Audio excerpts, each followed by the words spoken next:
Steve Dace said it perfectly. This game will be a game where Nebraska either takes out its anger on Minnesota, does to them what it did to Northwestern, or it's a game where Minnesota finds a way to win by a score and simply trips over itself less than Nebraska does. This is truly how I believe this game is going to go down.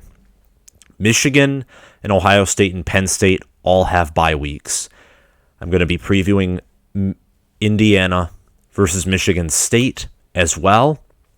But this game is an interesting game because I think after another heartbreaking home loss in, Scott Frost's tenure, it is important that if this team is truly changing for the better under Scott Frost, they should blow out Minnesota. They should win dominantly. Every one of their wins, granted against far weaker opponents, every one of their wins has been dominant. It's been by 25 points or more. Their closest one was to Buffalo, a 28-3 victory over them. And they have lost, Oklahoma, Michigan State, and Michigan by a combined 13 points, all of whom are now top 10 teams. This Nebraska team is certainly under the radar. I think that this team, going a little ahead in the schedule, has a great chance to upset either Iowa or Ohio State, likely the former in Iowa, as I think that Ohio State's offense will be a lot to handle. But this game's the starting point. You lost to Michigan at home. Even if you were to win out, it's still unlikely that you will win the West. Your best hope now is that you miraculously win out and go 9-4 with a bowl win, or that you lose to just Ohio State or just to Iowa and go 8-5. Get a winning record and a bowl win so that Scott Frost can keep his job. I think Martinez, with the COVID rule, would have one more year of eligibility left, and he's improved a lot, so you could bring him back, and next year you don't start off with nearly as hard of a schedule from what I can anticipate. Maybe get some momentum, maybe win the West. It all starts in this game. You want that to happen, it all starts in this game. So let's preview this game, and after that I will give my own 2 cents on it. Minnesota is a team that has really disappointed me this year. Nebraska, despite the fact that I thought they would beat Illinois, the fact that I thought they would beat Michigan State, I did not anticipate Michigan State to be as good as they were.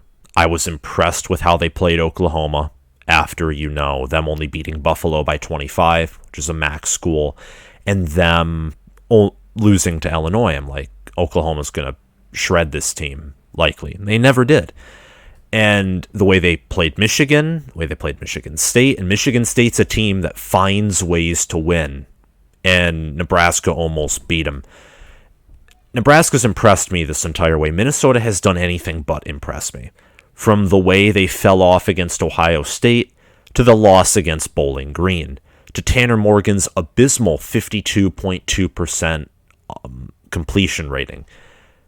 Dude throws a pass. If he throws a pass, you only have around a 50% chance of it being accurate or the receiver catching it. That is, wow. I don't even have words to describe that. Tanner Morgan has thrown for 709 yards. Every time he throws, team gains an average of 7.9 yards. He's thrown it for 4 touchdowns, only 2 interceptions, and has been sacked 8 times. Minnesota's O-line is nothing to be ashamed of. They faced up well against Ohio State with some of their unorthodox formations, granted, but despite some of that O-line protection, Tanner Morgan has only a 128.6 QB rating. Michigan fans, people who are critics of Martinez, Ohio State fans who hated CJ Stroud, Tanner Morgan is, be thankful you do not have him. And I hate to see where he's gone, but his regression from his 2019 status, which I thought he would return to, is ever more apparent. Trey Potts, though, is the one positive of this team, along with some of the receivers that we will get to later. Trey Potts leads on the ground with 552 rushing yards, 4.9 yards a carry, and 6 total touchdowns on the ground. Behind him, of course, is Mohamed Ibrahim, who is sadly out, as we all know, with a season-ending injury. I truly believe their chances of doing something in the West, potentially winning it, would have been much greater, because I think looking at how they played Ohio State, in a certain sense, he was this offense. Him and the offensive line and some of the receivers. But with how Morgan has played, it's hard to win with how Morgan plays with a backup running back. But Potts has done well to fill the shoes of Ibrahim. He's doing as best as he can, getting about 5 yards a carry, when you're a backup at Minnesota, when you're a sophomore, not a highly touted recruit. He's doing well for himself. And I would not be surprised if he went on to, along with Ibrahim, also become likely an NFL back.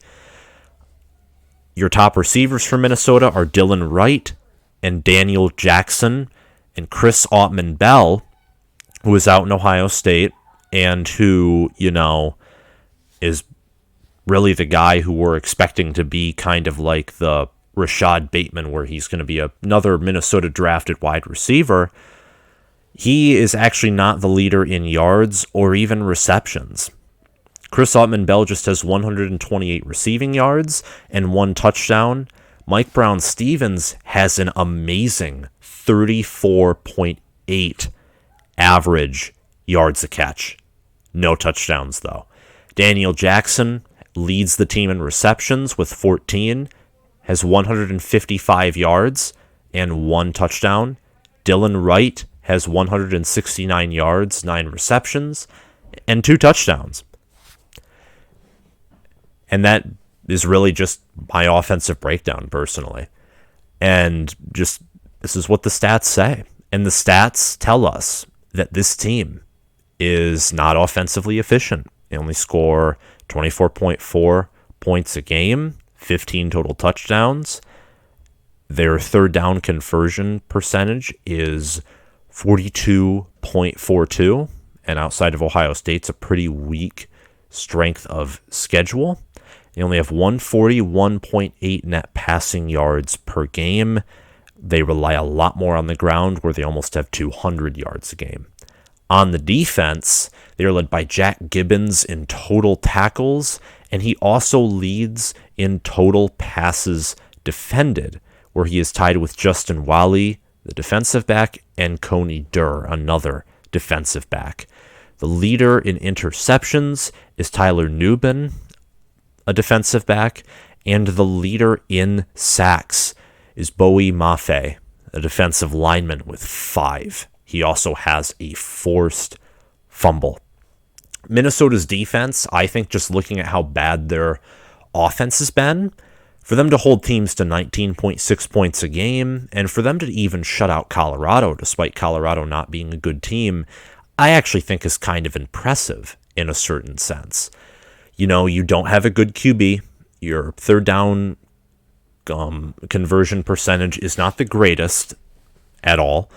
And scoring 24.4 points a game is not great at all either. And same with totaling only 334.2 total yards when you had a quarterback that was, expected to do good things.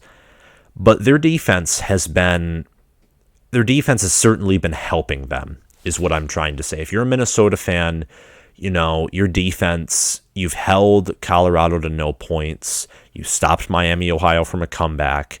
In retrospect, with how your quarterback is doing and how, with your injured running back, holding Ohio State to 45 points might actually be almost an achievement, but holding Purdue to 13 points as well. These are things that, while they might not be big, they are things that should encourage you. But there's not much. There's a lot more positives to look at when you look at Nebraska. Now, people on my Michigan-Nebraska review hated it when I said Martinez is a star. And I've talked with people about this, and they hate it too. They are like, you are asinine. Why would you ever say... It is a cardinal sin to say in the Big Ten that Adrian Martinez is a great QB by Big Ten standards. Adrian Martinez, let me say something. What if he had the supporting cast the whole year that he did in that game against Michigan? Because the offensive line was like more fixed. What if he had Ohio State's offensive line or Penn State's offensive line when it comes to pass protection? They're better at pass protection than they are, rush protection. What if this guy is their offense? This is why he fumbles on plays that he may not should fumble on. This is why he might throw some bad picks. He is their offense. I cannot stress this enough. He leads in rushing by more than 150 yards with 5.1 yards a carry and 10 touchdowns on the ground. He has 9 touchdowns through the air, 10 yards gained per average pass, completes 66.3% of his passes, and is thrown for 1,754 yards. Oh, wait. He also has a 162.4 QB rating. Adrian Martinez. If you look at his previous stats, 162.4 QB rating. His next best QB rating was 139.5 in 2018. He is on track to easily surpassing his rushing stats from 18, 19, and 20. He's already surpassed his season high of rushing touchdowns with 10. His highest was 8, again in 2019. I would say he is on track to matching or passing his touchdown passes high from 2018. He has currently a 3-to-1 touchdown interception ratio. He looks like he's going to throw less interceptions per touchdown than he has ever. His sacks, he was getting sacked a lot more, but that stopped in the previous 2 weeks. And he's about to pass his 2019 passing yards high, and I think he will pass his 2018 pass yards high. This is amazing. This guy is their offense. And you also have Ramir Johnson at running back, Jaquez Yant as well, but they're not stars. Martinez, I almost hate to say it, I think is not a Heisman, but he's a really good QB. He just tries to do too much, and that is his one downfall. He's been throwing better, rushing better, and them going back to the option too. Let me tell you something. 21 touchdowns on the ground, 1,565 rushing yards, total of 1,890 pass yards. This team can be dangerous and explosive offensively. And keep in mind, I'm saying this as a Michigan fan. My team had its worst defensive performance ever this year. Ever. Had its worst. Scoring 22 points on us in one quarter. Granted, one was, we got picked off and it was good field position, but still. This team's offense is explosive. Samori Toure is the leader in receiving yards with 520 and 26 receptions. He is Martinez's favorite target. He also has 3 touchdowns and averages 20 yards gained per catch. Austin Allen, the tight end, is his next favorite target with 19 receptions and 222 yards. And Omar Manning, his third favorite target with 196 yards and a touchdown. And he, unlike Allen, but like Toure, is a wide receiver. Connor Culp, after starting off a little shaky, has gotten better with the extra points. He's only 50% on field goals, but I think from what I can gather, he is slowly improving, kind of getting in more of a standard kicking rhythm. The team is led by Nick Henrich in total tackles. Henrich has 58 total tackles, a half a sack, and that's just it. But he is a great player. Their linebackers and defensive linemen are men. They are men. It's best way to put it. Luke Reamer, 55 total tackles, half a sack, 4 passes defended, and a pick, along with a forced fumble. Jojo Doman, 41 total tackles, 2 sacks, 1 pass defended, and a pick. And Deontay Williams, the safety, with 38 total tackles, 2 passes defended, and 3 picks.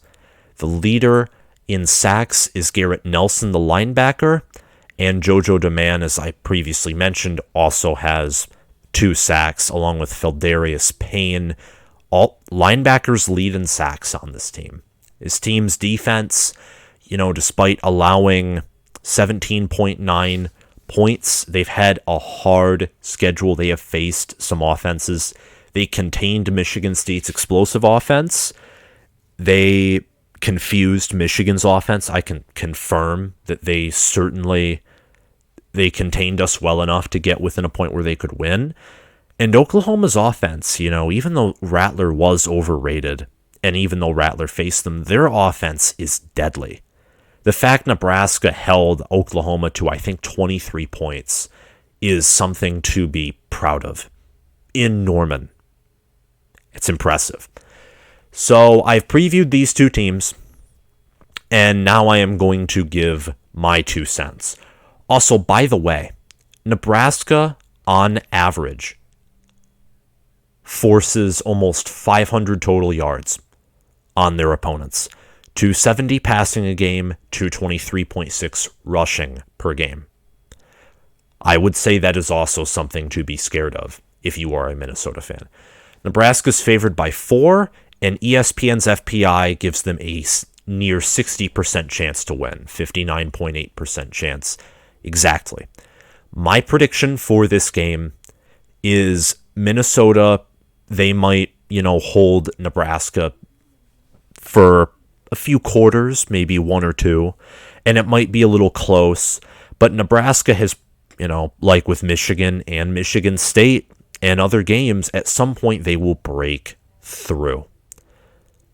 There is an article by the AP that says, slip-up margin slimmed, Nebraska seeks progress at Minnesota. This Nebraska team, the only thing you need progress on is closing out games. You can make adjustments. You have the guy at quarterback. You have the guy at wide receiver. You have somewhat competent running backs. You fixed your offensive line, and your defense is good.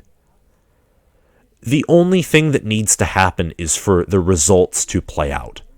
I think Nebraska wins big here, and I do think they cover that 4-point spread and definitely win by double digits. If not, more than possibly by more than 2 or 3 touchdowns. I don't think Minnesota's that good. I don't think anyone Minnesota's beaten is that good. Nebraska has played pretty close to some of the top teams in the country, and they're able to blow out pretty bad teams. 56-7 against Northwestern, similar score against Fordham, and they crushed Buffalo. That's just my prediction. If you liked this video, that's all I have to say. Like, subscribe, hit that notification bell, and comment your thoughts below. Like, subscribe, join this awesome community. Thank you all for watching, and I'll see you around.